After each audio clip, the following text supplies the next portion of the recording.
Hello and welcome to the show. I'm Martin Willis, your host. We have a great one for you this evening. Greg Bishop's going to be on. And I just started listening to his podcast recently, and it's great. We'll talk a little bit about that and a lot more. Alejandro Rojas is coming up with UFO updates in just a second here. I want to thank everyone that supports the show for only $2 or more a month. You can help us out. And I just have to say real quickly, it's not affecting anyone at all, but we did get hacked, and I've had to like redo all types of security services and things, and clean the site. But someone in China was getting new subscribers, PayPal money, and and it was quite a bit all at once. So, but that's taken care of. We're all set. Just another monthly expense. So if anyone can help us out, we would really appreciate it. That information is all on podcastufo.com. And if you can help us out, you still want to listen to the whole show, always on Wednesday evenings. That may change to Monday eventually, but right now it's on Wednesdays at 8 to 10 p.m. Eastern Standard Time. You can also listen on the Dark Matter Digital Network. A lot of people do. And that's on Thursdays from 10 to midnight. And that's it for me, Alejandro. How are you? Good to have you back. I am good. How are you doing? Great. Was I here last week? No, you haven't been on for a long. Really? Holy moly. Long time. I don't know exactly when. Well, I'm back, baby. Yeah, you're back, and you got a great shirt. Anyone watching YouTube? What is that? Oh, isn't that cute? It's a little Lego guy. So this is when I volunteered. My girlfriend's daughter, Rihanna, who's one of my good buddies. She's awesome. But she is in her first year in college. But in high school, she was part of the robotics club. And one of the robotics leagues is the Lego League. It's the elementary league. And so we volunteered to help those guys out a couple times. And so this is our volunteer T-shirt for the Robotics Lego League. Pretty cool, huh? Yeah, I like it. Yeah, I love it. Yeah. So how's everything going? You had some R&R? Did some traveling? Well, I did some traveling. Not a whole lot of R&R. I hope to get to some more. But it's been busy. So, of course, there's so much going on. Right now, I'm still playing some catch-up. In fact, right now, I'm writing my story about the third Department of Defense video that was released, which I'm sure we can talk about. And even though that happened, a week or two ago, 2 weeks ago, maybe now, but about a week and a half, actually. It was March 9th. But so I'm still I'm playing catch-up. I had some other stories to post, and one of those sent to us from Linda Zimmerman that I posted on Friday was a great one about UFO sightings during St. Patrick's Day. In particular, of course, she's focused on the Hudson Valley, New York area, so she wrote about that. But really cool stories there. So, yeah, I've been busy with that. I've also got another new venture I'm doing, just so you know. And I can plug this, modernamerican.news. So I've got a lot of blogs, I used to contribute with the Huffington Post. I'm not doing that anymore, but I've still got all of these great interviews with some scientists and with in one case, a former senator or former congressman about space and other things. So I've got a new site, modernamerican.news, and I get stories sometimes from people who ask if this story will fit, on Open Minds. And if it's not UFOs, I don't post it. So I've got some of those, and I'm going to let those people know that I can post it at this new website that I'm putting together, and I'm going to talk to some of my other media buddies, because often, when people write, they're stuck on a particular genre that they're tasked to write about for whatever outlet they write for. So this gives people the opportunity to write about other genres that they may be interested in. So I'm excited about that. I hope this does well. And can you tell us just kind of another outlet for writing? An idea of what type of topics we may be able to find on that? Like right now, you'll see a lot of my kind of science and entertainment stuff. So my interviews with scientists regarding some fascinating topics like, robotics. One of the interviews I did was, whether or not we'll have an AI robot anytime soon, kind of like in the movie Chappie.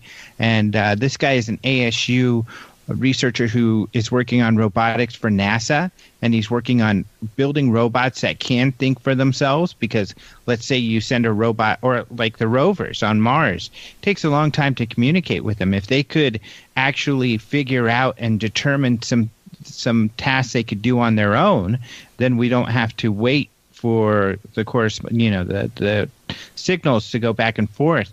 So that's what he's working on. And surprisingly, he says yes, that it won't be too long before we could do some sort of AI system that could become self-aware, which is kind of strange. I mean, that's really odd. Some of the experiments some of these robotics guys do too, it's like this one guy has these little robots he makes, and he uses the brains of moths. I think I saw something on that. Moth to control these. Like this fine little wires into the So some cool stuff like that, some cutting edge kind of science and space stuff out there. Mike Massimino is a astronaut. You see him more and more on television. He's this New Yorker guy. I think he's from the Bronx, and he's just a really cool guy. But I also posted an interview I have of him up there, and that's really amazing because we're talking about spacewalks, and you really get the sense of kind of the awe that they encounter when they're doing these spacewalks. So, so I luckily have the opportunity to interview more astronauts and things like that. And so that's what you'll see up there is more of the kind of conventional stuff. I'll put the bigger UFO stories up there occasionally, but for the most part, it's kind of mainstream news sort of things there. Well, talking about AI, it took a little step back with that right by you in Tempe, that accident recently. It's too bad. Self-driving cars, I really think, is going to be the future. Whatever happened, hopefully they can figure it out and iron it out so something like that won't happen. Well, actually, they're kind of stating that something like this can happen and will happen again, but it wasn't the car's fault. So it's almost actually turning into a good story for these cars, because they, at least the police officer, they kind of walked it back, and it's been kind of this PR issue. But they said that from looking at the cameras on the vehicle, no one could have avoided hitting that person, because unfortunately that person walked out onto the street with their car in front. A bicycle. And the bicycle. So there's this area where this is weird, and it's kind of the city of Tempe's fault. They have this area where there's this walkway, and it looks like it's a pedestrian or biking lane, and it's not. And there's even a sign that says this is just for looks, essentially, and which is kind of silly, because why do you have a walkway there? So that's where this person was on this walkway, and they, I guess, assumed they could cross the street, because just down the street near the university, any crosswalks, you have to stop before for pedestrians going through the crosswalk. But this is not a crosswalk that she went through. So it's looking like it wasn't the car's fault. And they're saying that, the vehicle or the car could not have avoided the so it's just like the same thing as if a driver couldn't avoid it. The vehicle couldn't avoid it either. Yeah.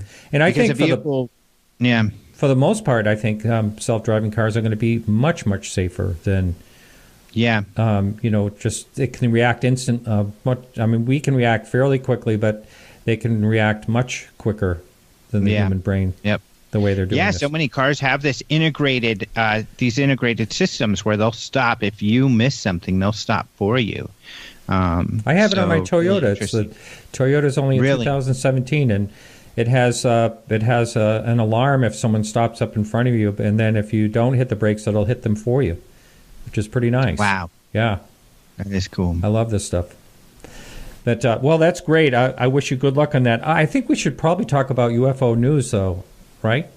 Yeah. Is there anything? At some point. Yeah. So what's going on? Yeah. So I don't know. Have you talked about the third video much from the I have DoD? not. You want me to cover that? No, I have not talked about it. So on March 9th, a Washington Post story came out while I was in the Caribbean, so I was not able to read it, and the big news that it had created when it happened. So I had to cover that when I got back, because I ignored everything when I was attempting to chill out. It was adventurous. We went to lots of islands, so I didn't get to relax, but I got to see some really cool stuff. But anyway, on March 9th, a kind of an opinion piece came out on the Washington Post in their Outlook section called Perspective, and it was written by Christopher Mellon, who you're familiar with. He was a Deputy Assistant Secretary of Defense for Intelligence during the Clinton and Bush administrations. He also has been a consultant for Congress on intelligence. He's worked in CIA. He's worked at very high-level intelligence positions throughout his career. Now he's retired from that, and he's really into UFOs. Leslie Kean wrote a story on him a couple of years ago that kind of outed him on this, and now he's part of this To the Stars organization along with Luis Elizondo. He wrote an article which was titled, "The Military Keeps Encountering UFOs. Why Doesn't the Pentagon Care?" And along with this article, To the Stars released the third video that they had in their stash of an alleged UFO. So these are videos that, from what we are told, that this organization, ATIP, the Advanced Aerospace or Aerial or Aviation, there's arguments over what the second word is, Threat Identification Program that Luis Elizondo used to run, they have allegedly looked at these videos and determined them to be unidentified. They can't figure out what they are. And they all feel that these, what was observed, these craft that were observed, demonstrated technology more advanced than what we could create here or that any other nation has. What Mellon is arguing is that maybe these videos are showing objects that are Russian or Chinese. We don't know. But that the Department of Defense should be interested. They should want to figure out what these unknown objects are, but they don't seem to care, or at least be spending the time and effort to investigate these, which is exactly what Elizondo says. He worked for that department. He says, we found these unknowns that, the pilots couldn't figure out what they are. We've had some pilots, speak on the news on one of the other videos saying, we think that this thing's ET even. And Elizondo just feels like the Defense Department didn't take enough notice. So that's what Mellon was arguing. And in this article, they released this new video, which is probably the most impressive of all of them. It's really cool. It comes from a F-18 Hornet, just like the others, from the Navy. And you could see that they're videotaping they've got their FLIR, their infrared with registers heat pointed towards the ocean. And you see this object kind of zip in, go across the screen, and then the camera tries to track the object, and eventually it does lock on, and it follows this object, which appears to be moving very quickly. The object's below the aircraft. The aircraft is moving at about 300 miles per hour, and we know this from the telemetry on the screen. But the object's moving pretty quickly. With the IR, which gathers heat, you can tell that the object appears to be round. Now, that's the heat signature of it, but on the TTSA website, they do demonstrate that even from the heat signature, you can still make out, the shape of an object, that they show a jet, and you can see it's a jet because you can see the wings, and you can also see the exhaust, which is about as large as the plane itself. So this object does not have exhaust, doesn't appear to have wings, so they don't know what the heck it is. A couple things to note. First of all, where does it come from? The title in the To the Stars website, they say no other information as to where this object was videotaped or when has been released. But the title of the video, they've named the 2015 Go Fast footage. And in Chris Mellon's article, he said that this occurred off the East Coast in 2015. So that's all we know about it currently as to where it comes from. So that's the new video. It's a very impressive video. But the question is, they say on the TTSA website that even though they were the first to receive this video, that they were released by the Department of Defense. Elizondo said that in our International UFO Congress video as well, in our interview with him. And that so you can FOIA these videos to get copies of them. But nobody's really had any success doing FOIAs on anything regarding this department yet. The New York Times verified that the ATIP department, that investigated these UFOs did exist, but that's the only thing officially that's coming from the Department of Defense. Everything else we know through To the Stars or through Elizondo. And so researchers are working to verify that information. There's been some confusion in this release. So, for instance, CNN did a couple pieces on this video, and one of those pieces was the video where they're giving you information. But as far as anybody else getting any copies of these videos, and as Elizondo states, the videos, they're only a few seconds each because they're only showing you parts that they can show that aren't classified. If that object, shows other aircraft, or it shows anything that could indicate, anything going on with what their maneuvers that are classified, then it can't be shown. So that's why we only have these small clips of these videos. But so there are still a ton of questions. I'm going to be able to talk to Elizondo again sometime soon and hopefully get a follow-up interview. But not only do we need answers from him, which we'll get, I think, we also need some of these FOIAs to result in some documentation, and or TTSA needs to release any documentation they have, because we don't have any real documentation backing up any of this yet. Well, I think I told you when we talked the other day that I've been communicating with a pilot that says he's seen this. So I asked him the question after you and I finished. How long ago did you see that video in particular? Because he said he saw this exact video in a briefing. He's a military pilot, and he said that was about 4 years ago. So he's probably telling the truth. I don't know. It'll be interesting. He said that it was the particular reason of this video being in the briefing that he was in was to show something like the slide and catch of the Raytheon camera. It was an excellent job how they actually were able to catch the object. So it'll be interesting the more I find out about what he knows about it. But it may be a question you may want to ask Elizondo when you talk to him. Did the average pilot, get to see this? Mm-hmm. Yeah, from what I believe, it's true that some people have seen it, but or at least seen some of these. But these videos were allegedly declassified. They went through a declassifying process, so hopefully we'll see those documents regarding that. Leslie Kane said she's seen those documents, so we know that they have them. The TTSA people have them, so hopefully they'll release those at some point. But the only problem with that, of course, 2015 was only a little more than 2 years ago. So it might not be in this video he saw, maybe in one of the others, but right, yeah.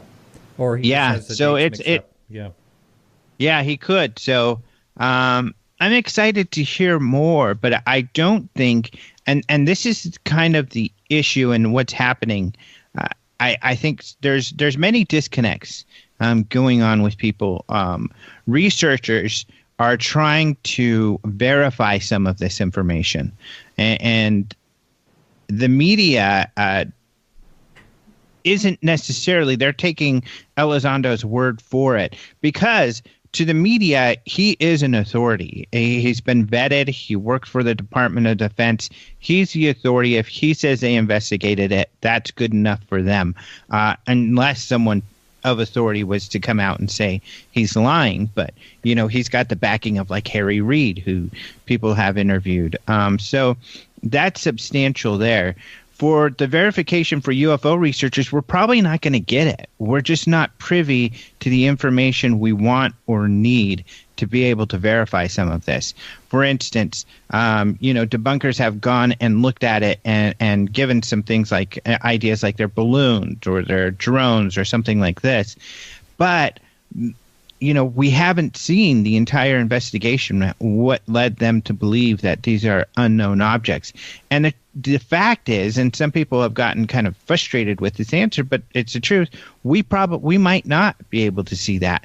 That information could be classified. So all we know is that, people at the Department of Defense and in the military examined this. They couldn't figure out what it was, and that's all we're going to be given. Luckily, we do have some witnesses. For instance, when it comes to Nimitz, there is, of course, the pilot who's been out there to verify, yes, we saw this, and I think that it is something extraterrestrial. And that's where some, I think, gains can be made. From what I understand with researchers, there are people possibly speaking with witnesses. Got to verify these witnesses, so we may have some more witnesses come forward, and that would be great. But as far as expecting to see documentation, hopefully TTSA will share some, but it's not looking very positive that the Department of Defense is going to let anything out anytime soon, unless we get some sort of insider help on that. So, well, okay, Alejandro. Well, we've kept Greg in the wings long enough. Yeah, so, I know. So I apologize for that. One last point I would make is that the good thing, though, is that the media has been treating this very well. I mean, yes. I think culturally it's been very important because culturally it's almost like people have accepted that UFOs are a real phenomena. I mean, it feels like that change has been made. The media no longer talks as skeptical about it. When they refer to it, they're referring to the Department of Defense, that they have found this to be a real phenomena. And that's really important, I think. But I don't want to keep you from Greg anymore because Greg is one of my favorite thinkers and interviews in this arena. So I know this is going to be a great show. All right, Alejandro. Thanks so much. And I'll be talking to you next week. All right. All right. Talk to you later. So our guest, Greg, is coming right up. He has a podcast we're going to be talking about. He's been at this a long time. Great books, Project Beta. Recently, when we were talking, when I was out in Phoenix, he gave me It Defies Language.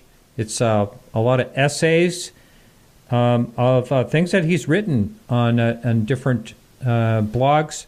Mostly, something in the middle. I'm going to have to ask him. He's going to laugh. Greg, welcome to the show. Hey, nice to be here. Can you hear me okay? Yeah, I can hear you. I don't know if okay, good. Yeah. No, I'm just making sure because we were checking mics at the beginning here, and I turned my regular mic back on, and as long as you hear me, that's great. Yeah, it was called, now I can't remember the name of the website. Excluded in the Middle. Well, Excluded Middle was the name of the magazine. Yeah. Yeah. The website, the blog that I did along with Nick Redfern was called UFO Mystic. I did not name it. Yeah. Yeah. So most of the stuff in that book is essays from there. And then I wrote 3 new ones, and I included, 4 or 5 old ones that had never been seen before, and a few other things that I'd written that had never seen the light of day. So it's a hodgepodge of just stuff I've been thinking over the last, 10, 15 years, something like that. And the other thing is, like, I would have an idea and somebody would say, hey, look at this great idea I just came up with. And I'd be like, I wrote about that 10 years ago. So I put dates on everything. Yeah, so I could remember when I'd written it. So I was like, I think I wrote about that like in 2006. Oh, yeah, there it is.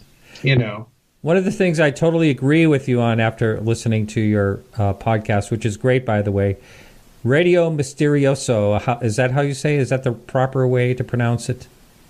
Yeah, I pronounce it like Spanish because I grew up in Southern California. Everybody around here practically, you know Spanish if you live here, so it's more like Radio Misterioso, but Radio Misterioso is fine too. Yeah. So one of the things I've heard you say, and I've said it a number of times, sometimes the weirder, stranger things are, the more believable they are. I totally understand, where you're coming from when you said that, because I agree. The really oddball ones, how could they make it up, or why would they make it up? The stuff that doesn't fit. Yeah. And the thing is that people try and force things into a narrative, and it's like, oh, well, that's not a gray, so, or, why did that person start having poltergeist activity in their house before or after a sighting? Stuff like that. Stuff that doesn't fit, I think, is a real good clue as to what might be going on. Carla Turner said this a long time ago when I interviewed her. She said, I think the anomalous stuff is where the gold lies, she said. So you shouldn't push away things just because they sound weird or the narrative doesn't sound like the standard one or whatever. If somebody, I've referred to this case, but if somebody sees a 4-foot tall rabbit with plaid colored fur sitting in their driveway after have a UFO encounter, that's really important. I get it. It's crazy. It's insane, but it is intimately connected to the experience.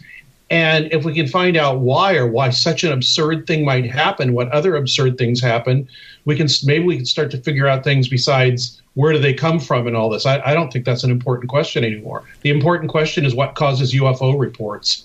Yeah, that's true. Hey, Greg, I just wanted to let you know I did have some questions come in. I'm going to be giving those to you later. Also, we may take some phone calls later if you're all right with that. In about a half hour. Yeah, I was fine with that. Yeah, all right. That's fine. Yeah. So, one of the things I was thinking about, we were talking earlier, Alejandro and I, about these Pentagon, the Pentagon situation and how that seems to have changed some things. But I found it kind of curious the other day. I was talking to my sister, and her husband was a scientist at Los Alamos Labs for years in the nuclear program there. And when I brought up to him casually one day, I said, hey, I'm doing a show on UFOs. What do you think of that? Do you think it's crazy? Well, he goes, well, I believe there's actually something to it. And I was shocked. I was totally shocked. A scientist would just say something like that. He says that very well could be. And I bet he might not have said that 5 months ago. No. This was 3 or 4 years ago. Oh, okay. So I'm bringing up this case of the Pentagon because I told my sister the other day. My sister, I know she thinks I'm wacky. I mean, she got on the wall over there. There's a alien crossing sign thing she sent me for Christmas, and she thinks I'm totally wacky talking about the UFO topic. So the other day I had a conversation with her, and I said, hey, the Pentagon's actually come out and says that they were taking a serious look at UFOs. What do you think about that? She immediately said, well, how's the weather there? She doesn't want to talk about it. She just thinks she has her mind made up. So one of the things I wanted to talk to you about too tonight, somewhere along the line, is the Robertson panel, because I know that was in your book. And do you think this is a carry-on the way we all act about this topic from that, or do you think that without that it naturally would have occurred? I'm trying to think how to answer that. The Robertson panel basically said publicly that it wasn't important, there wasn't anything to it, and the background was we can't get people to panic because it's going to cause problems for maybe civic problems, maybe a headache for the Air Force, public relations, and then on top of that, it could be used to by enemies like the Russians at that point to there's something strange, could be used by enemies like the Russians to fool, destabilize, and infiltrate, I guess, our military. But at this point, I don't think that what's going on with To the Stars really has a lot to do with the government. It has mostly to do with To the Stars. That's my impression. And I think what they're trying to do, whether you trust them or not, agree with them or not, or whatever. I mean, I've got serious questions about their motivations. But I think one of their motivations is that they want to make it okay for people to talk about this, and damned if they haven't done that. So that's good. Right. Yeah. Well, academics are talking about it, like Alejandro and you said, the media is talking about it, not snickering about it. So that's a step. Whatever their end game is, I have no idea. I don't think their end game is what they say it is, but we'll see. I'm gonna have one listener that's going to be extremely happy hearing you say that, because he's been trying to get that message out there. He thinks that it's two different things going on there, and their motivation is believes their motivation is financial. And why do they have entertainment involved at all in the situation? I think that's part of it. I mean, if you want to say it's this thing and get happy or mad about it, I think you're already off on the wrong foot, because I think it's doing many things, some of which you may agree with and may like and may think is a good thing, and other things probably nobody really knows about except the people in it that you may not be happy about. So I don't know. Everybody involved in it is former government, former intelligence. And the first thing I said when this came out was, why do you trust people that you've never trusted before? Government lies. It's terrible. They're never going to tell us the truth. Why should we believe anything they say? Okay, let's tell you exactly what you want to hear. Oh, they're telling the truth. That's wonderful. That's a mistake, I think. It kind of goes along with the line of, I've heard you say in your show that disclosure will not be disclosure unless it's exactly what someone wants to hear. So share your philosophy on that. Yeah, it won't be accepted as disclosure unless it's exactly what somebody wants to hear. I mean, one thing that all these announcements have been doing is reaffirming at the UFO communities, or at least people that are into it, their deeply held beliefs, their idea about what's been going on for a long time. It conforms to the myth that we've built up about what all this is, or at least what we think it is. When I say myth, I don't mean something that's a lie. I mean something, or that's made up. It's something that we all believe, or a lot of people believe, based on what's been going on, what's popular, who has the best, who has the best story, who's the most charismatic, and those stories are being supported seemingly almost 100% by some of these releases and what some of these people are saying from To the Stars. That kind of worries me. It worries me when you hear exactly what you want to hear. That should make you immediately wonder what's going on. And a lot of people are, they're kind of mad about what there's a vocal, like a vocal minority saying, what I'm saying. We should kind of step back here. But a lot of people love it. They think it's great. But I urge caution. I also urge people not to get neither excited nor mad.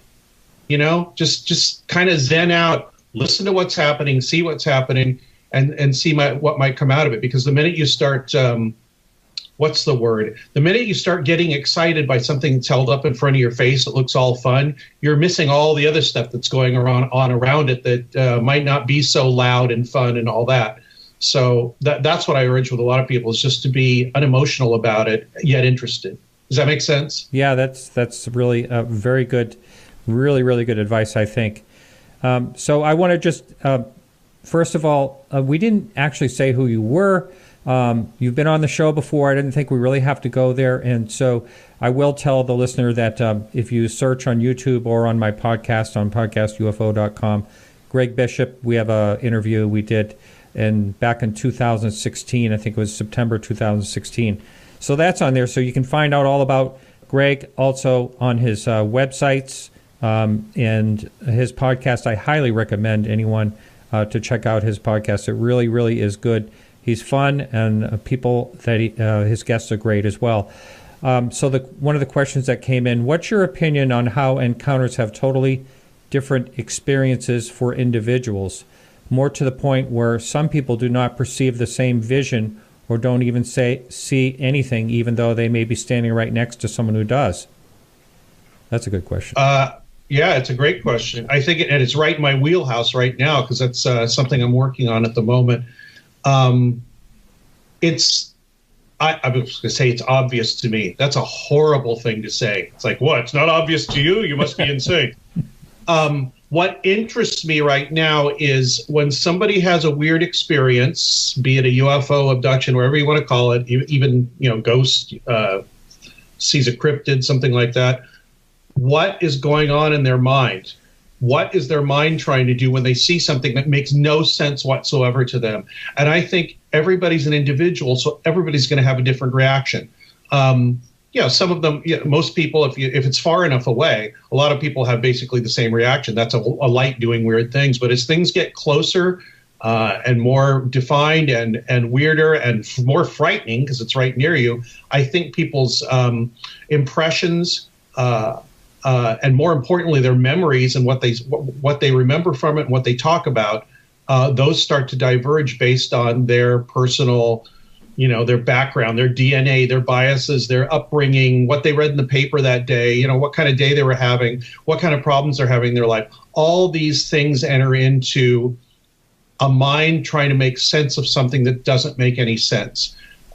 There's also issues of like what happens to a trauma victim. How do they remember things? What does your mind and your perception do when you're seeing something that you can't figure out if it's a threat or not because you've never seen something like that?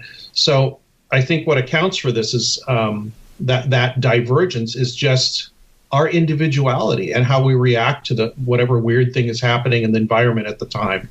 I hope that answers the question. Can you give an example of that? And are you talking mostly about when there's people there's two different witnesses, or what are you talking about when they come up with a whole different scenario? Yeah, there are instances where people come up with a different scenario. I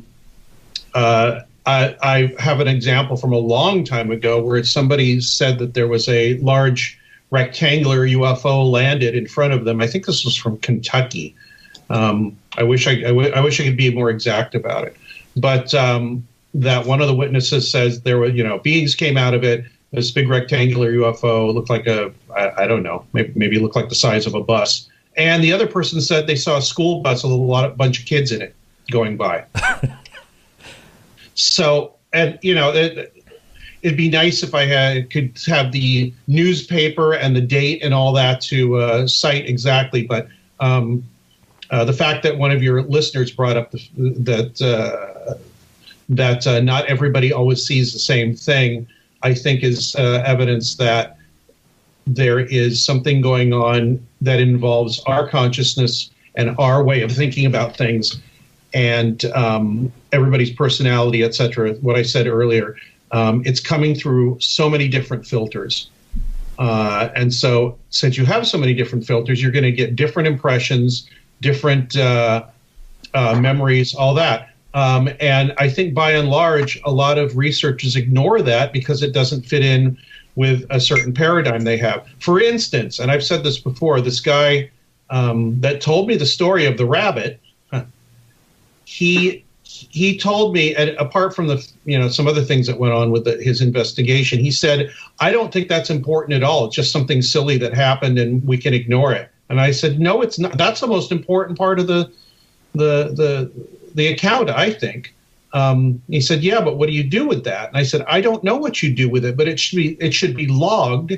It should be entered into the database and see what can be done with it. I had my friend Susan St. Clair on the show a few weeks ago, and we were talking about, well, what do you do with these subjective impressions?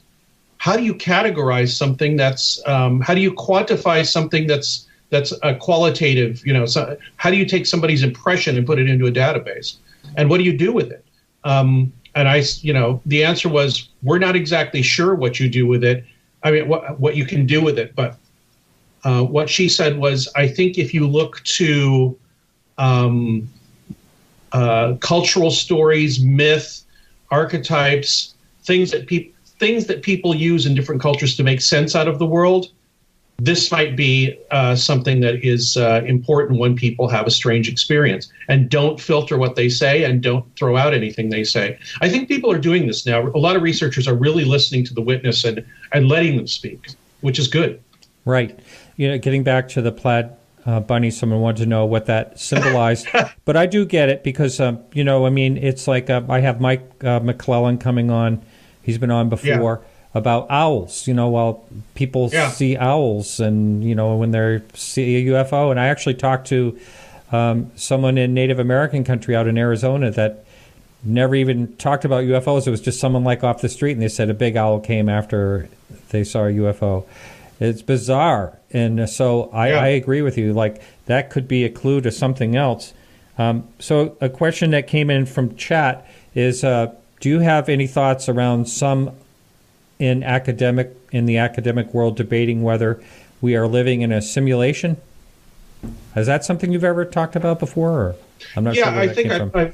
I've talked about it, and I've it's part of what I'm interested in right now.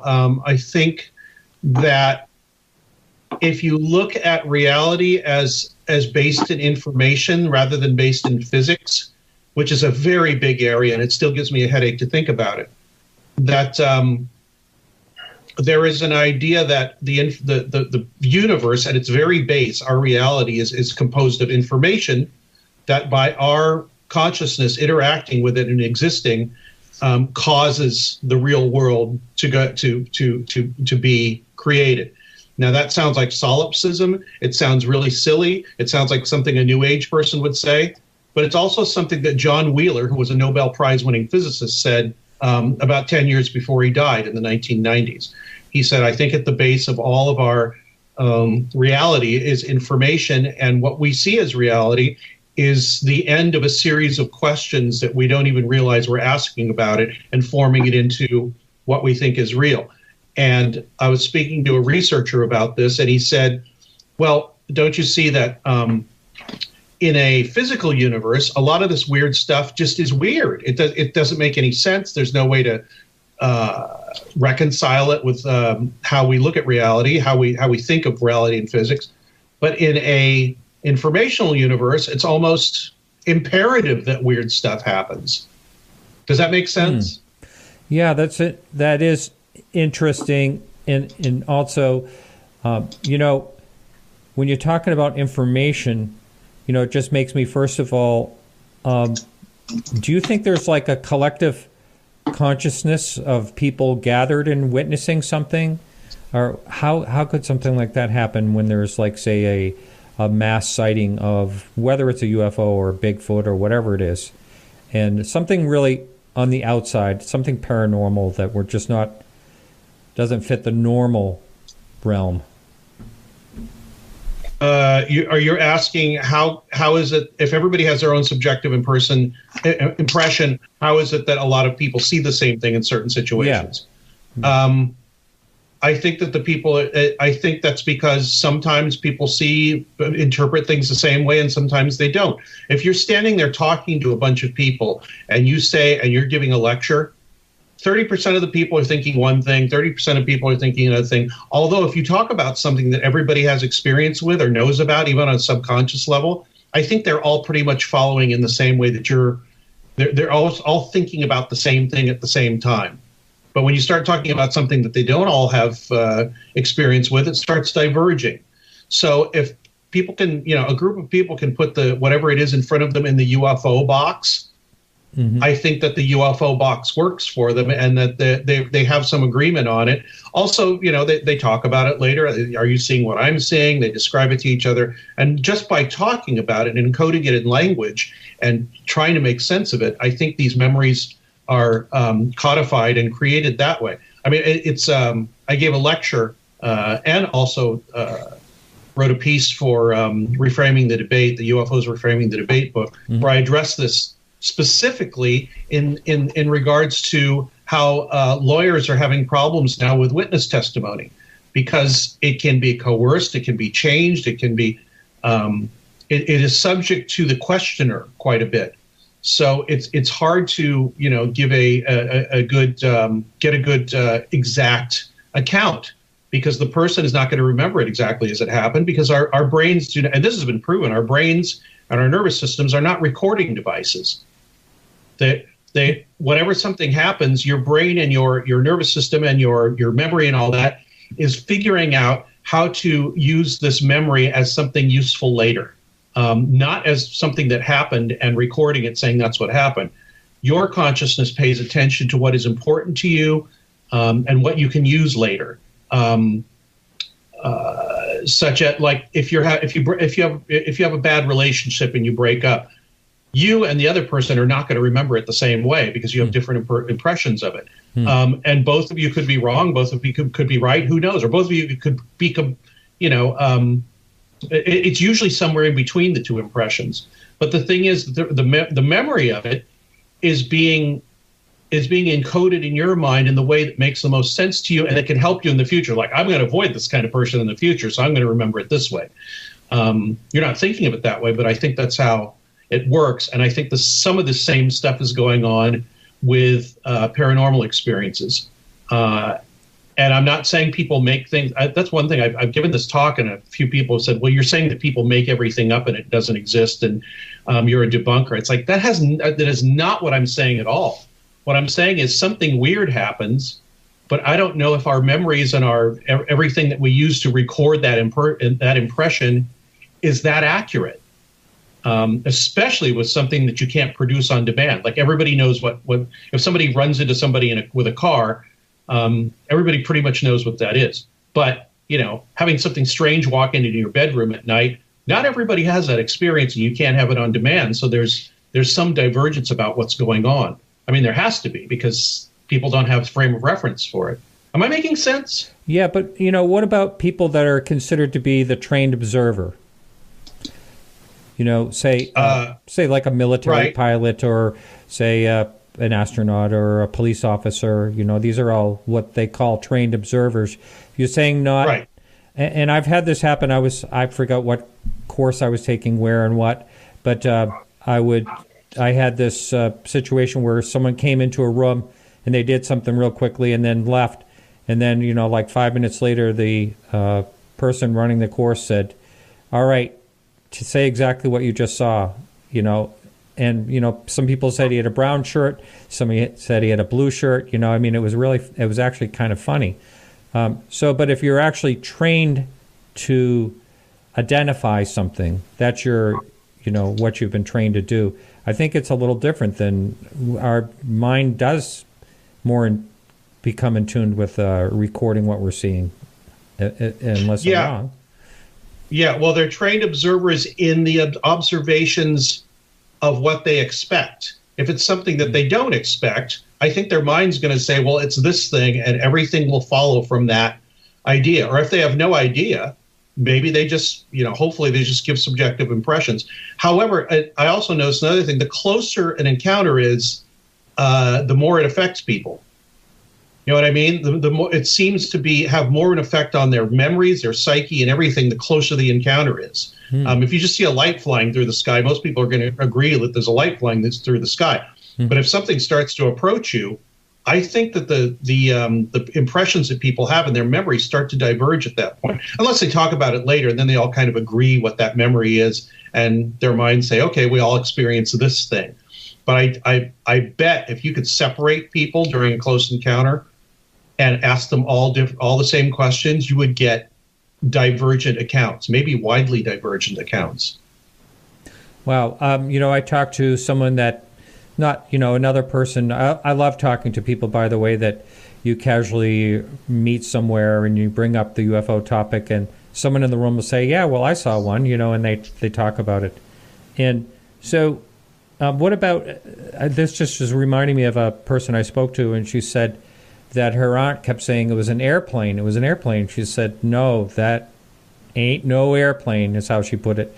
And so what about that person that's expecting to see an airplane and then realizes it's something else? How does that fit in your philosophy? Well, your mind is going right back and forth, constantly going, what is that? What is that? What is that? What is that? You're trying to figure that out. We know that from talking to people, and they're trying to come up with an explanation.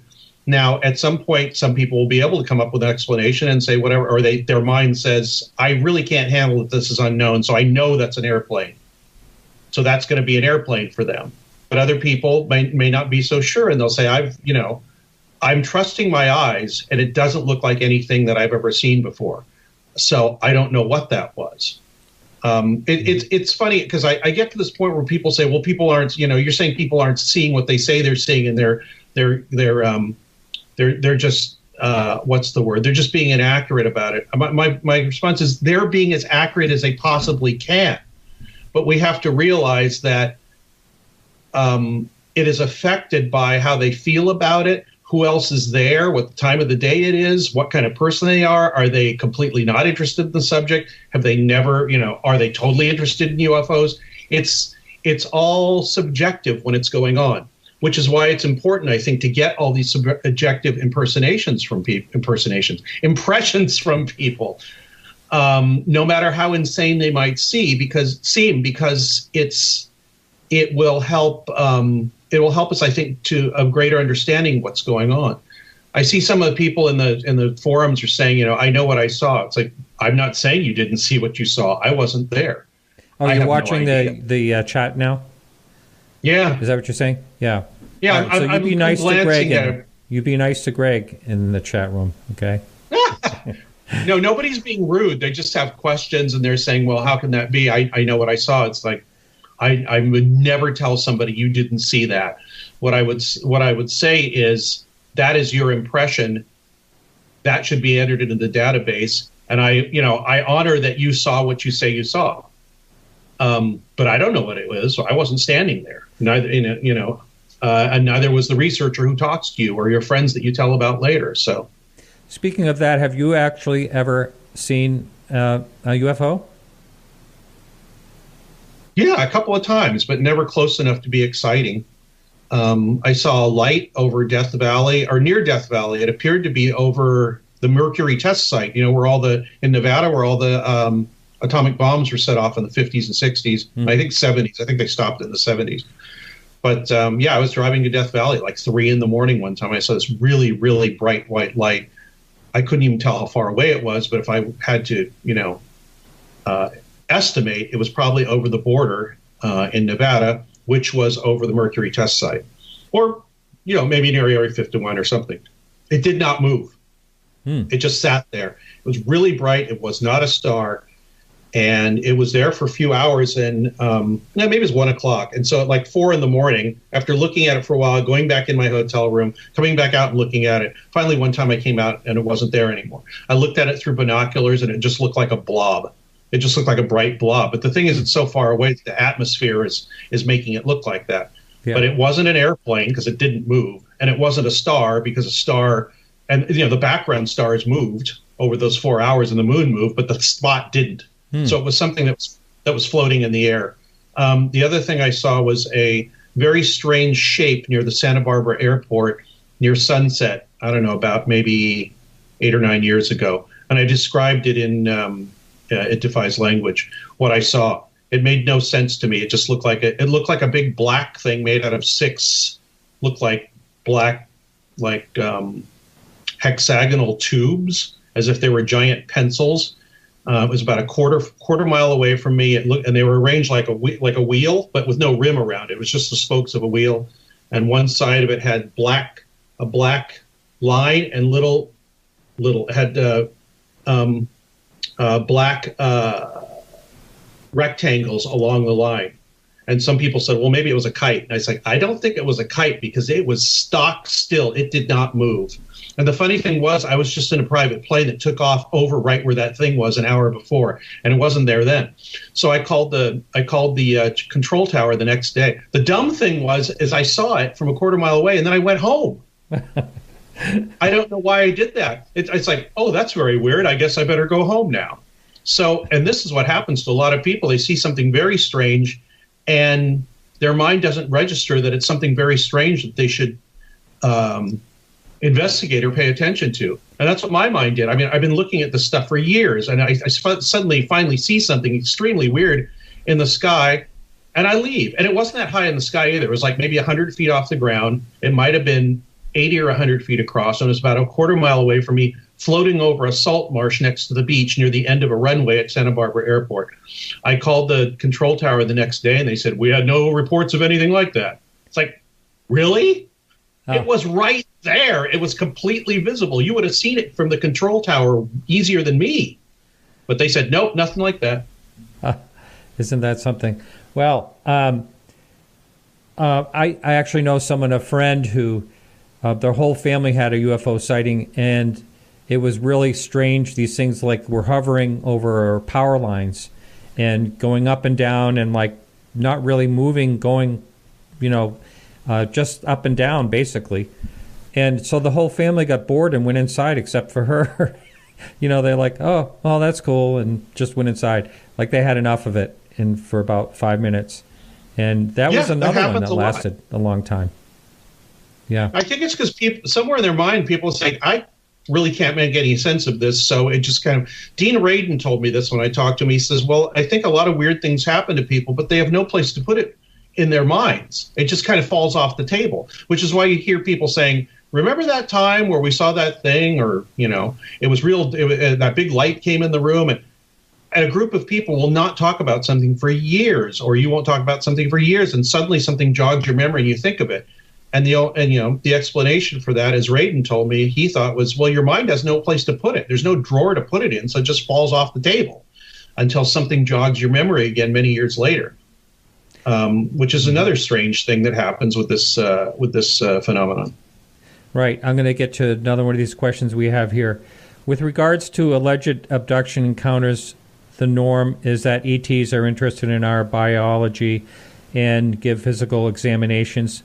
Do you think this is much deeper in that they may be more interested in our emotional response, consciousness, or our souls?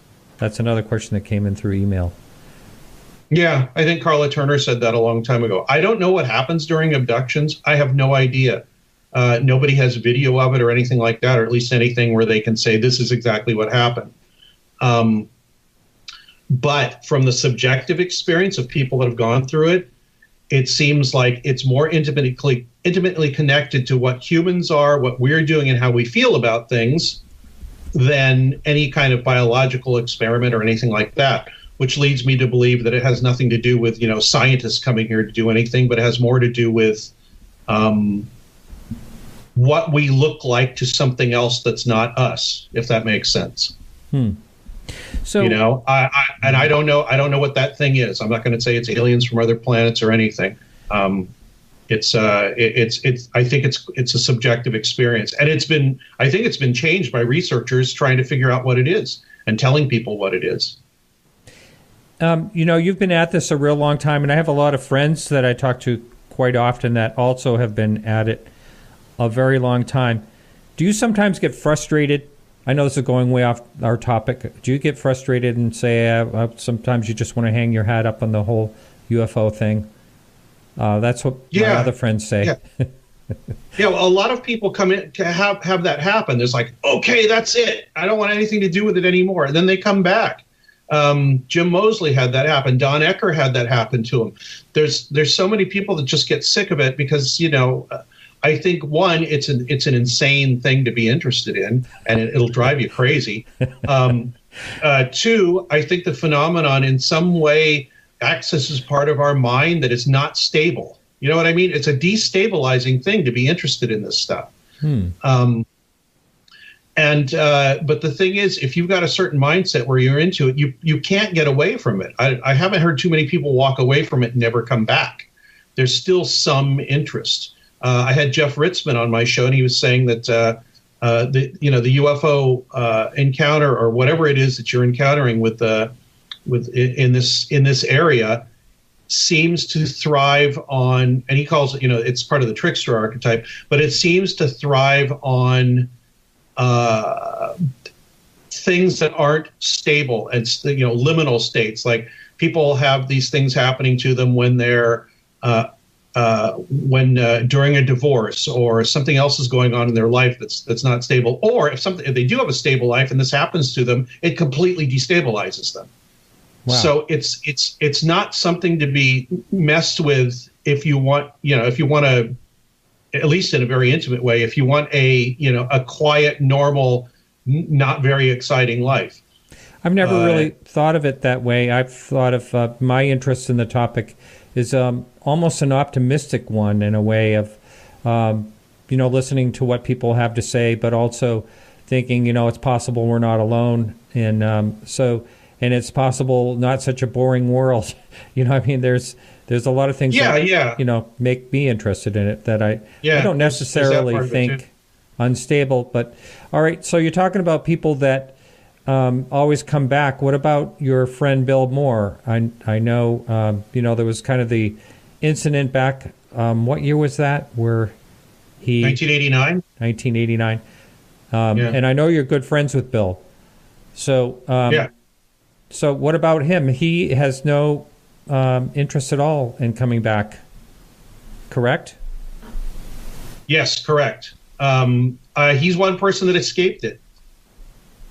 He just decided that he was sick of the noise, and that what he had been through, he could not explain to people. And he actually also said, look, if I had to do it over again, I wouldn't be so arrogant about it, which he has, he's like, he admitted to me. But his frustration stemmed from, I am doing these things, I am researching these things, I am talking to these people, I am looking at these documents, and people are coming in and yelling at me, giving, criticizing me for things that I've never said, never done, and do not intend to do, and never had intent. They're saying, why did you do this? Well, I didn't do that. Why do you seem to think this way? Well, I don't think that way. And he said that happened over and over and over and over and over, and he just got tired of the emotional reactions. That's another thing about the UFO thing. I was talking to somebody that is, he's got his foot in the ghost community and the Bigfoot community and all that. And he said that the UFO community seems to have the most rabid fights about what's going on. And we're trying to figure out why is it that the UFO community and the UFO subject inspires such emotional reaction and such an emotional connection. And I think it's because you can't really pin it down. Bigfoot's Bigfoot, a ghost is a ghost. But a UFO, it's many different things, and people can't agree on it. And I think there's actually something about the subject itself, or the source of it, whatever intelligence is behind it or whatever, that just doesn't mesh with our rational minds very well. And we try to be rational people, so it messes with that. Does that make sense? Yeah. We have a caller on the line. Caller, your first name and where are you calling from? It's Andy from Stratford calling again. Hi, Andy. Welcome to the show. Do you have a question for our guest tonight? Hey, Andy. Not a question, guys, but a story. And I've really only told the story just a few times in my life. In the early 90s, when I was in college, I was in the Army National Guard in New Hampshire, and we were training over in Vermont near Mount Stowe and the Ethan Allen firing range. And I was in my early 20s. This happened about, I'm going to say 4 o'clock in the morning. We were on night maneuvers, and we were waiting for the enemy to attack us. And it was very quiet, and then all of a sudden the shooting began. But it began on the other side of our perimeter, so my buddy and I knew we weren't going to see any fighting. And within a few moments of that, the gunfire and the artillery rounds and everything starting, a green glowing ball came out of the woods towards us. We watched it approach. We watched it cross our path and then go off into the distance about the speed of a dog might run. It was maybe 15, 20 feet off the ground, about 40 feet away from us, and it was a glowing, like a sickly green, almost like a glow stick that's dying. And it was dodging tree branches, and it was intelligently controlled. And the two of us watched it go by, as plain as day, and both looked at each other and said, "What the hell was that?" And it stuck with me my entire life. I'll never explain it, and it was just so bizarre, and yet it was right there in front of me, as plain as could be. Mm-hmm. And he saw it. My buddy, the guy that was with me, saw it, and I've just never forgotten it. And years later, I thought I saw a similar green light once, and every nerve in my body went into alert. It scared the hell out of me, and I broke into a sweat. And it was a false alarm, but I couldn't believe how badly it scared me to to think that I was about to see it again. Mm. And I've seen some other weird stuff, but that's definitely the weirdest one. So was it just two people just two people that witnessed it, or was it the whole? Yeah, myself and one other guy. I was a 60 gunner, and this guy was my assistant gunner. We were in a foxhole. The sun was just kind of becoming twilight. And, we had night vision goggles with us and stuff. I didn't even think to use them. It all happened so quickly. But this thing was silent, and it was, I'll never forget it. It's burned into my mind. And that opened me up to the idea that there's so much more to our reality than we want to admit, or most people can cope with. Oh, very good. And that's it. That's my story. All right. Thanks for the call. Thank you. Guys. That was a great story. I liked it. Yeah. No problem. Yeah, you're welcome. Good show, except for the buffering, but who knows? Yeah. All right. I hope it's not still doing that. But it's Chinese hackers. Yeah. All right. I'll let you go, Martin. All right. Thank Bye-bye. you. Yep. Bye. Bye. All right. Yeah, that's. I love to hear like military type incidents. I know there's at least one of those in your book. I think I saw something in there. Yeah. So those are great. Yeah, ball of light phenomena is been going on for hundreds and hundreds and hundreds of years, probably longer. It's all countries, all cultures, and it still happens now. And there's a lot of theories about what these balls of light might be. And what he describes actually also sounds, and I don't say that this is what it is, but it sounds like when people describe ball lightning, it seems like it has an intelligence to it and will dodge around things. And so who knows what these things are? Ball lightning, they think, is some sort of electric plasma. But there's other forms of, what are they called? BOLs, balls of light. All kinds of different colors. A lot of them tend to be kind of a reddish or a peachy color. I've heard a lot of those. But yeah, that's who knows what's going on with that. But it's what controls them or what's behind them, or if there's just a natural phenomena, or there some kind of consciousness that appears as a ball of light to us. Who knows? Now, you actually had in your book somewhere where there was some type of military program where they were experimenting with pulses, plasma pulses. Do you think there was actually something to that? I'm trying to remember what that was. Well, I know it was in your book. It was something done in the 1990s, I think, in maybe Kirkland or somewhere. It might have had something to do with what's that called? Crossed lasers. They would cross them in the atmosphere, and where the lasers cross, the air would be superheated to the point where it would push the matter into the fourth form of matter, which is a plasma, solid, liquid, gas, and plasma. And the air would become superheated and turn into a plasma and cause these balls of light. Yeah. I think that's what you're referring to. Yeah. People say, you wrote about this thing. It's like, well, I don't remember. And they say, well, how can you not remember you wrote about it? And I said, can you remember a conversation you had 10 years ago? Sometimes it takes me a little bit to remember what I wrote about, but that's what I seem to remember. And that they had created some sort of a filter on these laser beams so that when they did meet at a certain point in the air, that the crossed beams would create a ball of plasma, or they could cross them at a missile or something like that and be able to shoot it down. Now they've got lasers that are so powerful that they can just use one laser and shoot down a missile. It's been there's videos of it online actually, and they've got airborne lasers now. That's what they were testing at Kirtland for a while. The problem was they couldn't get enough power to get the laser to be able to destroy anything. But now they've miniaturized everything. They've got bigger batteries. I guess they use capacitors and they charge them up, and then they do a laser pulse with all this power on it, and then immediately they start charging up the capacitors again, so they can throw another laser pulse out. Wow. So it's gotten to the point where they have a little ball on the front of the plane with a mirror in it, and they can point it 300, well, not right at the plane obviously, but it has a great arc, and so they can actually track a missile or something like that and actually damage it enough to destroy it. So they basically have death rays. Amazing. Finally, Tesla would be proud. We have another caller on the line. Caller, where are you calling from? And your first name, please.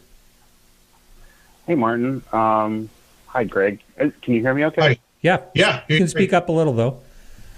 Okay, good. So I'm Jay Allen from San Diego at the moment. Welcome to the show. Do you have a question for our guest? Thank you.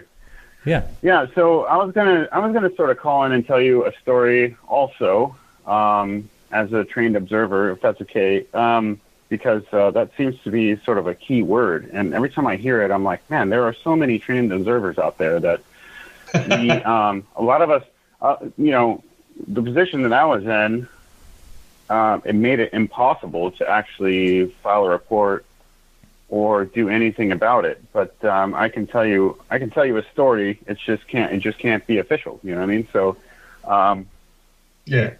Just real quick, not to brag, but I'm just going to tell you a little bit of my bio. I'm a military veteran. I was in the Air Force. I went to air traffic control school, went to flight school, became an aerospace engineer. I have 22 years in aerospace at this point, and I'm still in it today, active. I can tell you that I work on the top of the iceberg of the technology that we know about today. I mean, we work on DARPA programs, the highest level stuff that we know of that's out there. I don't know if everybody's heard of Lockheed Skunk Works, but Boeing also has a division called Phantom Works, and that's where I work. It's basically the classified, R&D programs out there. But I happen to be out in, oddly enough, Nevada Test Range, and we were at Creech Air Force Base. It was probably about 4 years ago when this happened.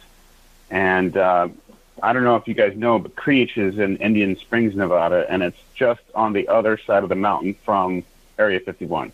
And we were doing some night operations there. I'm not going to tell you what we were doing, but we were doing some night operations there with about 8 other military personnel, and we happened to step outside of our skiff, and there are these just super bright orbs. I think we were just talking about orbs, but there were super bright orbs outside, so bright that we thought that they were helicopters, literally sending a spotlight directly at us. But there was no circle on the ground where the spotlight would hit. It was just, that was our first impression because we're in military airspace. And then we realized that, guess what? It's midnight. There's no flight operations allowed after 10 p.m. because the civilians are around and noise ordinance. So we've got to assume that, if it's a flight operation, then it's unauthorized, or it's special ops. But there is zero sound. I don't know if you've been in the desert at midnight when there's no flight operations and no traffic. You can hear miles and miles away. You can hear a cricket 8 miles away, probably. We thought they were helicopters until they started rotating and doing these maneuvers. They were literally hovering, but there was no sound. They were just the brightest thing we've ever seen. And they started rotating around each other, which is how we knew it was impossible to be a helicopter. Because you have this thing called ground effect and rotor wash. So if you have a helicopter go on top of another helicopter, you just knock it right out of the sky. And I have no idea why they would be circling around each other, these orbs, but they were, and it was right in front of us. And so they were hovering with no sound. Anything hovering is going to be a helicopter. But at the same time, we know for sure from helicopter flight dynamics that it's impossible for them to do that without destroying each other. So had to have been something else, especially with there being zero sound about it. And,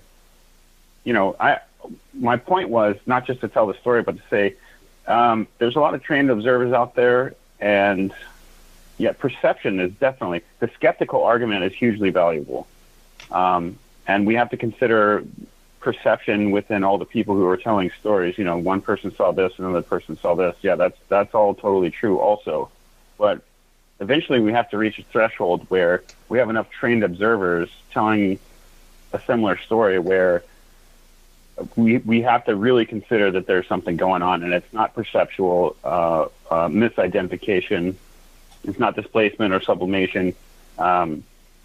There really is something out there that even trained observers can't explain. I'm not going to say what it was. I'm just going to say that I work in the highest level of technology that I'm aware of. I mean, in a classified, I still have clearances. And there's something out there that we're not aware of in our program. That could be true, but I mean, based on the flight dynamics of these things, I just can't imagine what it could be.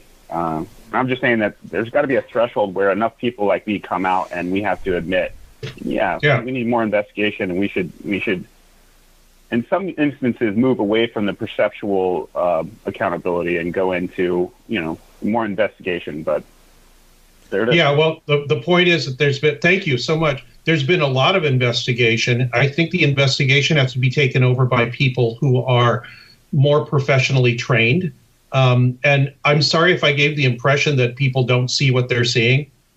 I think there's something very strange going on in the skies, has been going on for many years, and that many people see them. The problem is that it's really hard for us to categorize what's going on. However, there are steps being taken, like, let's take a video of what's going on and see what colors are being emitted by these things. What does that tell us about their flight, about their dynamics, and how they might be doing what they're doing? This stuff's very important. And I think at this point, in a lot of ways, it should be taken out of the hands of people who are hobbyists and into the hands of people that are more professional, have the equipment, have the training and all that, to start looking at this in a different way. Yeah, excellent. All right. Well, thank you for the call. Thank you. You're welcome. Thanks, guys. All right. Thanks. All right. So if anyone else wants to call in, please give a question to the guest. We do like hearing stories, and occasionally there will be a time where the guest has to leave early or something like that, and would love to hear your story. No problem at all. But for right now, anyone that wants to call in, the number, please call in for a question for our guest. Speaking of that, another question that came up here, have you had a change of opinion on this subject from when you first started writing about it to up to present day? Who hasn't, right? Yeah, I think everybody has. At first, I think I was a lot of people. It's like, well, it's aliens coming from other planets in structured craft. Now I'm not so sure about that. It just that explanation does not explain all the stuff we've been talking about here: the weirdness, the repetition, all kinds of why is it happening so much? Is it because we've got a different perception of time than they do? We just think it's happening all the time. They've only seen us twice. I have no idea. But I'm convinced that whatever's doing this, it's not us. Mm-hmm. It's something else with a thinking consciousness, be able to reason and perceive things. Other than that, I'm not sure. Oh, we got a caller. We have you saw it this time. Yes, caller, your first name. Where are you calling from? It's Bobby from NC. Oh, Bobby. I met Bobby, I don't know, we're going, 5 years ago now? Yeah, down in North Carolina. He's been listening to the show before and ever since. Long-time listener. So, Bobby, how you doing? You have a question for Greg? I know you like Greg. You've mentioned that before.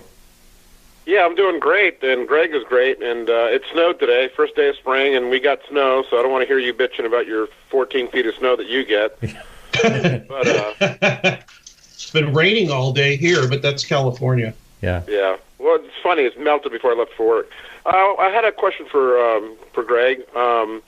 Sure.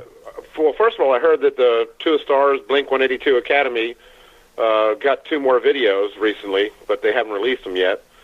And I think I've read somewhere that he was kind of dubious about the whole release of the videos. I wanted his thoughts on that. And the other thing was, like, just not too long ago, last fall, some pictures were released allegedly by some guy that was out at Area 51 and got pictures of a UFO that looked really clear with a helicopter in the background that was actually analyzed by Bruce Maccabee. And there's like different people are saying different things about it. Some people think that it's legit, and then other people are like, well, it's too good to be true. And it's a paradox. You know, if you get a really good, clear picture of something, well, it's fake. And if you get a blurry picture, then it's just a light in the sky. So that's what I had to say about that. Yeah. We sort of discussed earlier about To the Stars, but I don't know if there's anything else you want to add to what you talked about before, Greg? Yeah, I think with regards to video and pictures, I think we've got enough video and pictures at this point that we know that people occasionally take pictures and video of things and film of things that are unexplained and are truly unexplained. That I don't think there's any question about that. I think what To the Stars is trying to do is saying, look, this came from the military, it's unexplained, and we have to, you know, we're trying to force the authorities to acknowledge that there's unexplained things in the sky, which they never really have before. I mean, I think that's part of their goal, and I think it's a great goal.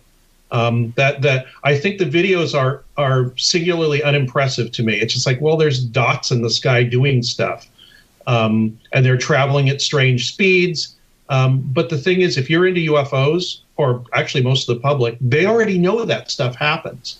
I think that's what this is aimed at, is the media and academia and science and all that, and how they should probably take this a little more seriously. So with that part of their propaganda machine, I totally agree with them. What I don't know is, besides that, why they're doing it. I think they're trying to get something out of the technology, figure out what this technology is, and exploit it in some way. That is great as long as it's open and everybody has access to that information. But I don't think that's their idea. It's part of. I think they're trying to throw a wide net and find out how much people know about this, RE, you know, the alloys or whatever you want to call them, and how these can be used to further our understanding of physics and flight, and that they don't really care if it's aliens or coming from another planet or anything like that. All they care about is, how do these things work, and how can we use what we see to reproduce some of these characteristics? Do you know anything else more about the metamaterials that allegedly are held in some warehouse by Bigelow? No, I'm not. I'm not privy to it. I did. Hal Puthoff was on Coast to Coast a few weeks ago with George Knapp. I happened to be listening because I was working that night, so I was listening. And he actually said something. He said, well, it's not really alloys. It's a bunch of different materials layered in such a way that it is impossible with our technology right now to do. That's what he says this material is. Well, other people say it's alloys composed of things that, you know, are not, the isotopes aren't the same, or not in the same ratios that they are in any manufacturing process we have here on Earth. His idea was that it was some sort of layered material, like layer upon layer upon layer, put together in a way that wasn't, you know, bonded like atomically or something. And that's what was interesting to them. And the other thing is, I don't know if they're ever going to let that stuff out, you know, for open. That's one thing that worries me. Why isn't that stuff openly let out so that somebody that a public institution or research facility can take a look at that? They're not letting that stuff out, and that kind of bothers me.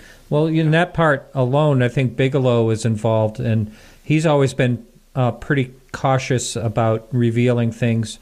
For instance, Skinwalker Ranch, you know, anything he's been involved with, he kind of wants to keep, you know, a close hold on. I don't know. I do think that if there's something to release and it's important, you know, I mean, if the government, he paid for it. Yeah, he paid for it, and it's his right. We don't have to agree with him.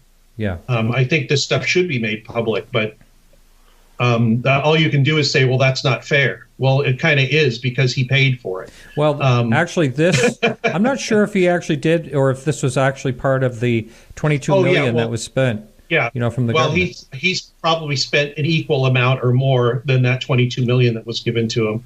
Who knows? But that's another thing. If some of this is another argument I've heard from people. This is public money. It should be public knowledge. And I don't want to keep going, but I wanted to touch off on something I was just thinking about. A few years ago, I actually saw a video on YouTube, and it was a Skunk Works spokesman of some type. And he was literally saying on YouTube that they were this close to having fusion power, which means you could have a compact power source with crazy amounts of energy, which you would use for something like lasers in the sky to shoot down missiles and other stuff. But I found it really interesting, and the guy looked really nervous in the video. I don't know if it's still on YouTube, but he was a Skunk Works guy, and he was actually literally saying that they would have refrigerator-sized fusion machines soon, and it was just odd. Yeah, well, also either he's revealing something, which he shouldn't reveal, or he's revealing it because somebody said, let's just put this out there and see what happens for some reason or another, to see what the reaction is, or, see who starts talking about it or whatever. I think they're fairly close to fusion. They say 10 years away. They've been saying this for a while, but 10 years away from a working system. But it's not portable. I mean, their idea is that it's got to be housed in this giant thing that electromagnetic field that holds the plasma and suspended in the air, so it doesn't touch anything because it's 8 gazillion degrees. I don't know if they've been able to miniaturize that yet to the point where they could carry it inside, use it as a power source. He made it sound like it would be small. He made it sound like you could have them every 10 blocks in a neighborhood. Yeah, well, we have to take it under advisement because the guy, there's no supporting evidence for that. So it's just kind of like, well, that's an interesting piece of information. Let's stick it in our pocket and see what comes up later. Yeah. Okay, guys, thank you. Great show. All right, thanks, I know. Thanks, Bobby. I know you didn't really answer the question he had also on that. Did you happen to see the sighting he was talking about with the helicopter? Very clear image. I'm not familiar with that. No, I haven't seen it. Go ahead. Somebody came out that was somewhere and ended up near Area 51, and I think he was working there and actually took pictures. I believe it's on Open Minds. But it's a picture of a UFO. It's silver and black with the helicopter in the background. Oh, you can't trust anything on that site. Yeah, I know. I can't believe you hang out with that guy. I don't know what he's doing. Anyway, you guys have a good night. For people listening to this show and people that are into this, I think they already assume that this stuff goes on. They don't need more pictures. It's already been proven to me, you, everybody listening to this show practically, that there is something strange flying through the sky. And no matter how many times you show it to your skeptical friends, it's not going to make any difference to them, which is why usually photos don't interest me. Photos and video don't interest me. What interests me more right now is where is this stuff coming from? Why are people reporting it? What causes a UFO report? What stimulus causes a UFO report? Anything from a hallucination to aliens coming from other planets. It's along, and other things we haven't even thought of. It's all along that spectrum, I think, and nothing should be thrown out. People seem to think that I'm against the ET hypothesis. I'm not. It's just, it's not as interesting to me as some of the other ideas. Yeah. I've got a bunch of good stories on Martin's blog and his website. He's got a new blog there where you can just report a UFO. So I've got several of mine in there. If you're interested, there's some interesting stuff. And thanks again. Good night. All right. Good night, Bobby. Thanks, Bobby. Yeah. Thanks. Yeah. Let's see. I just wanted to make sure I got to all these questions from this one gentleman. Do you think our brains are locked, so to speak, so that we don't have perception of paranormal entities, but some unique individuals have this gift and are able to? Yeah, definitely. I think some. I look at it in a way. I was talking to, here's Dean Radin again. I was talking to him about what he says. Everybody's psychic. Just some of us aren't very good at it. So I think everybody has this perception to be able to see these weird things. It's just some of them are better than others. Some people have a better natural talent through through genetics or where they grew up or whatever the hell. Or maybe a figure came down from the heavens and touched them and said, "You're the person that can see these things." I'm not sure. But what did he say? So there are only a few psychic Michael Jordans, and I think there's tendencies in the population for some people to see things that others cannot, and the people that do see things and experience things have a really hard time explaining it to people that don't see them and don't experience them. And, it's like the people will say, well, I didn't see that, so it doesn't exist. Well, that's not fair, because you're not that person that experienced that thing. You have to, sure, there's a lot of people that make things up or embellish or whatever, but you can't deny that people see and experience strange things. And sometimes people are okay with it and sometimes they're not. And if they're not okay with it, it's kind of the researcher's job to let them unload about what they've seen and what they feel about it, just so they can sort of integrate it into their worldview, if you know what I mean. Greg, you're talking about video a minute ago. You don't really care to look at video or pictures. I think it may have been on your show. Did I hear you talk about some type of new editing software that allows you to bring it, like anybody can do it, and you don't have to be like an Adobe Photoshop or anything like that. You can just pull a picture in or pull a video into another video, something like that. Yeah. It's I don't know if it was me, but yeah, I know about that. It's software you can get for free online. It's I think it's either called deepfake or it's the way the videos made are called deepfakes. So you can put anybody's face on anybody and make them say or do whatever that's something they never did, to varying degrees of success. I think if you have enough video of the person's face and you can, and different angles, you can put it on anything you want. And the same thing with making UFO videos. I think people are able to do that. Yes, it's getting harder and harder to find out if somebody has faked stuff, but like I said, I don't know why we need more video and film proof of things flying in the skies that are unidentified. We know that happens. I think what it is one part of it is it's what I call UFO porno. People just like seeing weird videos of stuff. And two, I think some of them think, if I can just show this to somebody who's skeptical, they're going to believe. It doesn't work. It's not going to work. If somebody's dead set against considering these things, no matter how much video or pictures you show them, it's not going to convince them. You just run up against basically an anti-belief system or a different kind of belief system. So I've retreated sort of to, how can I answer some of these questions or increase my understanding for myself, my friends, people that I know, and people that listen to my show. I'm not out to prove anything. If you were, like to say, if you had in mind to talk to someone, and you did want to give a good convincing argument, how would you do that? I know you said you wouldn't do it, but how would you do that today? Would you say, a witness, or would you talk about a witness if you didn't want to convince someone by a video? If I wanted to convince somebody, I would say, I cannot convince you of anything that you do not want to be convinced of. If you truly want to know and you're truly open-minded about it, I'm sorry, it's going to take work. Reading things, talking to people, getting the information yourself. Because I can tell somebody, read this book and your life will be changed. It might have changed my life. It won't change theirs. Mm-hmm. Choose your own path to your own understanding. If you got to truly, if you truly want to find out what's going on, walk into it with an open mind and find things that speak to you.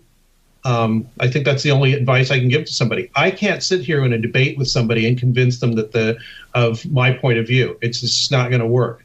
But if they can find out things for themselves through their own means, which is really easy now, you can do that. In fact, it's almost too easy. Then that's the path you should take. And don't believe everything, and actually don't believe anything. Keep an open mind through the entire journey. Don't throw things out willy-nilly, and don't accept things completely. And if somebody tells you they have the answer, run the other way really fast. Exactly. Yeah, I've said that a number of times. Have you ever done any boots on the ground type of investigation yourself, or you just kind of just write about it and do outside work like I do? I used to talk to people, but I've never been somebody that goes out and says, look, I'm going to go out and interview UFO witnesses. It's not something I'm interested in. The funny thing is, if you do what you do or I do or anybody involved with this subject that has has done more than just consume, people will come up to you and start telling you things. Yeah. And that's fascinating to me. And also, and I've said this before too, I've been sitting there signing books or whatever at conferences, and somebody will come up and say, this thing happened to me. And they'll tell me the story. And I listen, I nod, and if they want me to say something, I say, fine, how did that make you feel? What happened later? Is there anything else that you want to talk about? Or the majority of the time, people just want to tell me the story, and they say thank you, and they leave. Because they just want to tell somebody that isn't going to tell them they were crazy or ask them stupid questions or say, oh my God, that's exactly what happened to me too. And, don't you know it's the Pleiadians or whatever. They just want somebody to acknowledge something strange happened to them. And I think that the best investigators are like that. They say, look, I'm fulfilling a service just by letting people say, get this off their chest. I had Rosemary Ellen Guiley on. Preston Dennett recently. I'm still editing those shows, but they both told me the same thing. It's just like part of our job is to let people get this stuff off their chest because sometimes it's just bothering them, and part of integrating it into their personality, integrating it into their life experience, is to be able to tell somebody that's not going to interpret it for them or tell them they didn't see what they saw or be overly eager or whatever. They just want to get it out. And I think that as far as I can do that, I think that's useful. And there's plenty of people doing boots on the ground type of investigation. And I don't think that's the only type of investigation that can be done. As if you're in the social sciences, do you have to talk to somebody to be in the social sciences, or can you look at the data? I think you can do things like look at the data and make reasonable theories and guesses from it that can be applied in the real world, possibly. That's I think that's my role, and it's also a cheerleader. When I see somebody I think is doing good work, I'll have them on my show, and I'll suggest that they go on people's shows. And I'll suggest that Alejandro have them at the UFO Congress, if he listens, and he'll listen to me and other researchers. I think that's important to him to get people in there that are saying something different. That's one thing about Alejandro and the UFO Congress. They will have Richard Dolan and Linda Howe and Nick Pope and all those people. But then they'll have people that, like my friend Robbie Graham, who's not saying something everybody wants to hear. Mm-hmm. And I think that's really brave of him to have these people in here that are saying something different that is not the party line. I think that's wonderful, and I think there should be more of that. Yeah, I agree. I agree. Now, geez, I just had a question for you in my mind, and now I just forgot it. Has that ever happened to you? Constantly, every day. Way more than I want to admit. Yeah. But now, as far as have you ever debated a skeptic or had a skeptic on your show? I've had a couple on my show that made for interesting radio, I think. No, I haven't, and a couple skeptical people have gotten mad at me for not doing that. I have one. John Shirley, the cyberpunk writer. I've had him on my show. We had a bit of a debate about things. But the thing is, he's not doctrinaire, and he's not. He will actually debate with you, engage. While a lot of skeptics will, or I call them fundamentalist skeptics, meaning they just have their mind made up, and they're not. It's not an exchange of ideas. He engaged with me. I can't even remember what we talked about. This was a couple of years ago. But to have somebody on that truly is listening to you, and there's an exchange of information, and there's a mutual respect, really, really rare. Which is why I don't usually have them on the show. The other thing is some of these people I deal with, especially online, I don't usually engage with them because if I do, they're not really listening, and I don't know if I'm really listening. There's only a few people that I think are open-minded, skeptical people, where they say, I need a lot more information before I commit to this. But I think I agree with them. I don't commit to any of this except for there's something strange going on, and that people see strange stuff. And I go one step further by saying I think it's due to a consciousness that is not ours. And that automatically shuts down probably 90% of people who are skeptical in the classic way that people think of, not in the proper way that I think is skeptical, which is to keep an open mind and not make a conclusion. But I've made a conclusion that there's nothing going on, and you have to convince me that something is going on. I can't do that. That's not my job. And also, I would like to learn. I don't want to have people on the show that I argue with. I want to have somebody on the show that is telling me something that I do not know, that fascinates me, that pushes my understanding further. And that's not a closed-minded thing. That's another thing people say is, well, then you're just, listening. You're just preaching to the choir or listening to people that it's an echo chamber. No, that's not it. You get to a certain point where you say, look, my brain and my personality and my knowledge, I trust that I'm not going to go nuts or believe something that's silly or that will lead me in the wrong direction. And I'm willing to listen. I don't take in I don't accept everything, but I listen to a lot of things. So that's my basic philosophy, if it makes sense. It does make sense. Greg, so that's going to be it. We're having internet issues again, so we're right near the end of the show anyway. So I want to thank you so much for being on the show. It's always a pleasure talking to you. Oh, definitely. At any time, Martin. Thank you so much. All right. And thanks to the audience for the great questions and the comments. Excellent. All right. You take care. Thank you. Too. All right. Thanks. All right. Yeah. Good night. Bye. Okay. So that's it. That's it for the show with Greg. I want to thank a few people. First of all, Alejandro Rojas for being on the UFO updates. I also want to thank our guest, of course, Greg Bishop. Evan, for trying to make this show work even though internet was going in and out. Thank you so much. I want to thank Peggy for managing our Facebook page, Keith over at the Dark Matter Digital Network. And so next week we have Dean Aliato on. It should be a real fun show. He's a real character. So thanks, everyone. And remember to keep your eyes to the sky.